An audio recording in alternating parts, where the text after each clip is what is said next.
নমস্কার বন্ধুরা, সবাইকে জয়ার কথা চ্যানেলে স্বাগত জানাই। আজকে আমার রেসিপি আম দিয়ে সুজির কেক, যেটা কেকের মতনই নরম এবং সুস্বাদু খেতে হয়।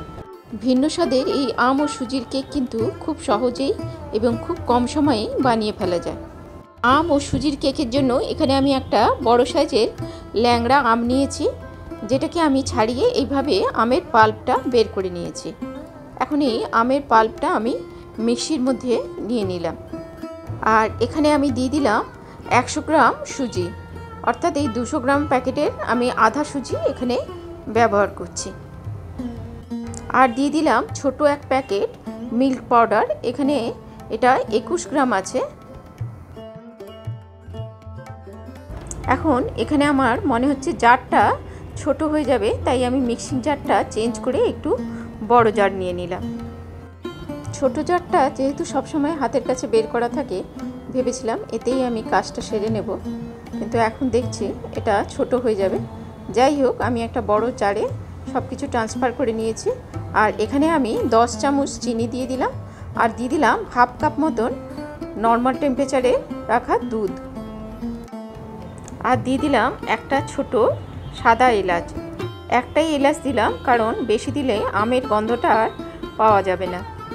এখন সব কিছুকে আমি একটা এইভাবে মিহি পেস্ট বানিয়ে ফেললাম। এখানে সুজি, চিনি সব কিছুই কিন্তু খুব ভালোভাবে মিহিভাবে পেস্ট হয়ে গেছে। পর এর মধ্যে আমি দিয়ে দিলাম 2 চামচ মাখন আর একটা এরকম ছোট প্যাকেট ইনো। আর ইনো যদি হাতের কাছে না থাকে তবে 1 চামচ বেকিং পাউডার ব্যবহার করা যাবে। এখন সমস্ত কিছু আমি আরও 5 সেকেন্ড এটাকে ঘুরিয়ে নেব। এখন যে পাত্রে আমি কেকটা তৈরি করব সেই পাত্রে আমি এইভাবে একটু বাটার ব্রাশ করে নেব।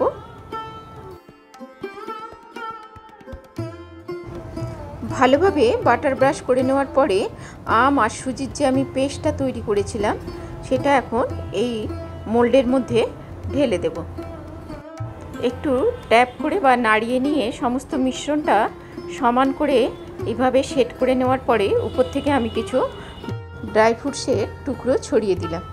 এখন আমি মাইক্রো ওভেনে মাইক্রোবোর্ডে 4.5 মিনিট এটাকে আমি কুক করে নেব। 5 মিনিট রেস্টিং টাইম দিয়ে আমি এটাকে বের করে এনেছি। দেখতেই পাচ্ছ স্টিকের গায়ে কোনো কিছু লেগে থাকছে না, অর্থাৎ আমার কেকটা কিন্তু খুব ভালোভাবে হয়ে গেছে। এখন উপর থেকে আরও একটু ড্রাই ফ্রুটস দিয়ে আমি একটু সাজিয়ে দিলাম। রেসিপি ভালো লাগলে অবশ্যই লাইক, কমেন্ট ও শেয়ার করে দিও।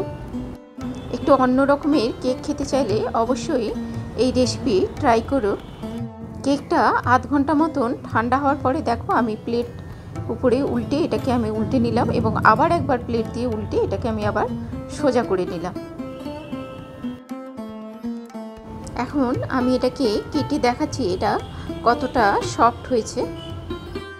আজ এই পর্যন্তই। সবাই ভালো থেকো, সুস্থ থেকো, এবং এতক্ষণ সময় সাথে থাকার জন্য অনেক অনেক ধন্যবাদ।